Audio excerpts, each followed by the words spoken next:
আজই ডাউনলোড করুন আর এনজয় করুন আপনার পছন্দের শো। আপনাদের হাতে 12 ঘন্টা সময় আছে, তাহলে ঠিক 9:30টার সময় সাক্ষ্যজিৎ আর হিরোইনের ডেড বডি পুলিশ হেডকোয়ার্টারে পৌঁছে দেবে এই অ্যান্টনি। ক্লিয়ার?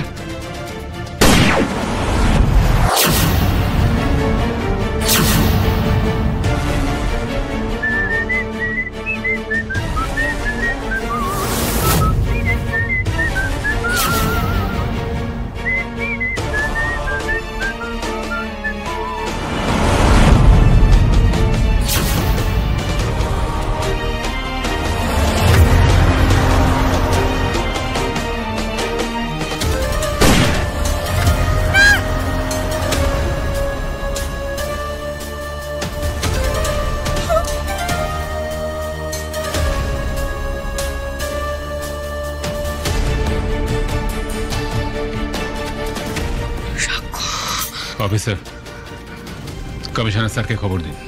Yes sir. আসলে আমরা ক্ষমা চাও সাক্ষ্য, ক্ষমা চাও তুমি। তাহলে ওরা তোমাকে হেফাজত বলে তুমি সাক্ষ্যকে রক্ষা করো, তুমি প্লিজ সাক্ষ্যর কোনো ক্ষতি করো না। বড্ড বেশি সম্মান দিয়ে ফেলেছিল, হাত পা বেঁধে ফেলে রাখা উচিত ছিল। খাবার জল না দিয়ে মারতে মারতে আধমরা করে রাখা উচিত ছিল। আমরা সম্মান পাওয়ার মানুষ নন। এই সমস্ত সুপারস্টার ভুলে যা। যতক্ষণ না ডিল ফাইনাল হচ্ছে ততক্ষণ হাত পা মুখ বন্ধ করে রেখে দিবি।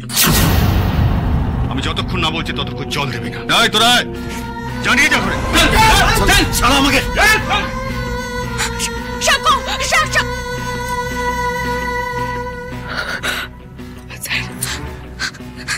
স্যার এবার কি হবে? খেলা আমাদের হাত থেকে বেরিয়ে গেছে। আসি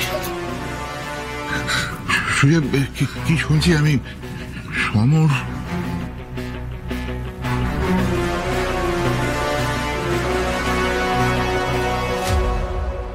নিজেদের খুব চালাক ভাবেন, তা এই যে চালাকিটা আমার সাথে করলেন এটা প্রয়োজন ছিল। আমি ভুল বুঝেছিলাম। আরসি ম্যাডাম, আপনি ওখানে আছেন, আপনি সব দেখছেন।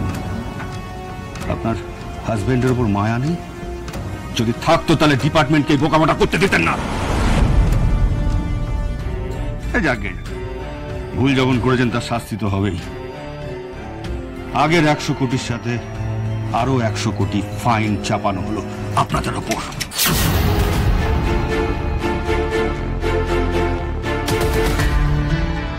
আপনাদের হাতে 12 ঘন্টা সময় আছে, মানে আজ রাত 9টার মধ্যে 200 কোটি টাকা ড্যানি সহ 5 জনকে পুলিশ যদি না ছাড়ে তাহলে ঠিক 9:30টার সময় সাক্ষ্যজিৎ আর হিরোইনের ডেড বডি পুলিশ হেডকোয়ার্টারে পৌঁছে দেবে এই অ্যান্টনি।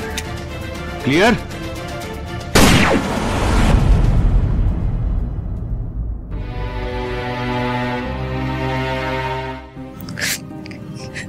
কি হয়ে গেল স্যার এটা? সমরবাবুকে দেখে ওরা বুঝলো কি করে যে সমরবাবু আমাদের লোক? সমরবাবুকে দেখে তো বোঝার উপায় ছিল না প্রথমে। প্রথমে ওরা কোনো সন্দেহই করেনি, কিন্তু সমরবাবু তো সাক্ষ্যদের ঘরের সামনেও ঘুরঘুর করছিল, তখনও তো সবকিছু নর্মালি ছিল। কিন্তু যেই উনি বাথরুমে ঢুকলেন, তারপর বেরিয়ে এলেন, তখন বাইরে কেউ ছিল না। তার মানে তার মধ্যে কি কেউ অ্যান্টনিদের খবর দিয়ে দিয়েছে? স্যার, আপনাদের ডিপার্টমেন্টে ঘরশত্রু বিভীষণ কেউ নেই তো? No no, I don't think so.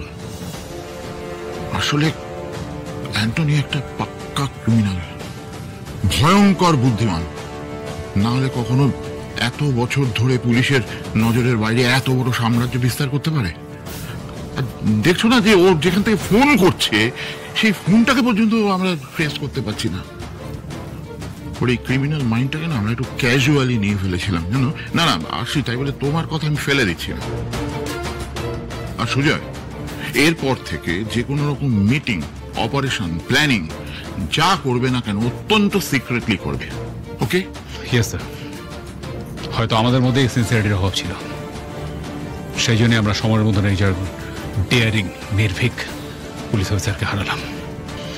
It's a great loss for us. এই ইউনিফর্মটা যতক্ষণ আমাদের গায়ে আছে ততক্ষণ আমরা আমাদের সবটুকু দিয়ে চেষ্টা করব সাক্ষ্যজিৎকে সুস্থভাবে ফিরিয়ে আনার।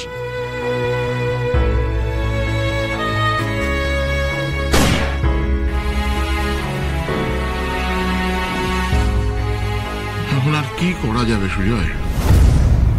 এবার না আমাদের ওদের সব দাবিগুলো মেনে নিতে হবে। আমি আরেকজন সৎ পুলিশ অফিসারের জীবন আবার এরকম ভাবে চলে যাক আমি চাই না। আমি সেটেলমেন্ট নিয়ে ইমিডিয়েটলি মিনিস্টারের সাথে কথা বলছি। সেটেলমেন্ট মানে? স্যার, ওরা একজন অনেস্ট পুলিশ অফিসারকে খুন করেছে, তারপরে ওদের কথা মানা হবে? যার জন্য সমর বাবু এতটা লড়লেন সেটা বিফলে যাবে স্যার। আমরা চেষ্টা করব না, মেনে নেব ওদের দাবি। তুমি বুঝতে পারছো না, এছাড়া আর অন্য কোনো উপায় নেই। অ্যান্টনি সব বুঝে গেছে। আমরা যে ওকে টাকা দিয়ে ঘন্টায় ঘন্টায় টাইমটা বাই করছি সেটাও বুঝে গেছে। এরপর না ও কোনো রকম ফাঁক ফোকর রাখবে না।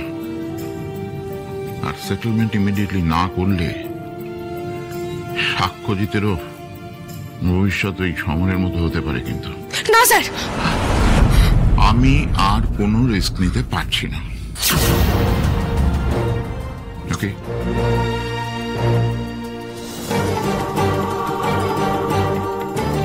আর কি ফেল করলাম আমরা। Go and wait for the next order and follow. Thanks আমাদের সঙ্গে এতটা কোঅপারেট করার জন্য। থ্যাঙ্কস। শুনলে তো, কমিশনার স্যার সেটেলমেন্ট করে দিচ্ছেন, সাক্ষ্যজিৎ ফিরে আসবেন, আর কোনো চিন্তা নেই। আর সমর বাবুর প্রাণের হিসাব স্যার?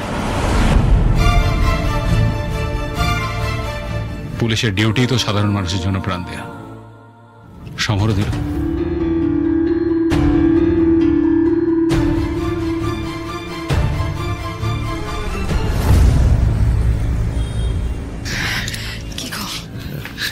এই তো, হ্যাঁ রে, বাবলুকে তো ছেড়ে দেবে বলেছে। সত্যি মানে তোর বিশ্বাসের জোর আছে আরশি। অনেক ধন্যবাদ স্যার। না মানে আমরা বুঝতে পারছি আপনাদের অনেক অসুবিধে হচ্ছে, ওই গুন্ডাগুলোকে ছেড়ে দিতে রাজি হয়েছেন আপনারা, কিন্তু কিন্তু আমার ছেলে তো আমার কাছে ফিরে আসবে বলুন, তার জন্য অশেষ ধন্যবাদ আপনাকে। আমাকে একটু কনফারেন্স রুমে যেতে হচ্ছে, স্যার ওখানেই আছেন। তুমি যেন কোথাও যেও না, স্যার তোমাকে ডাকতে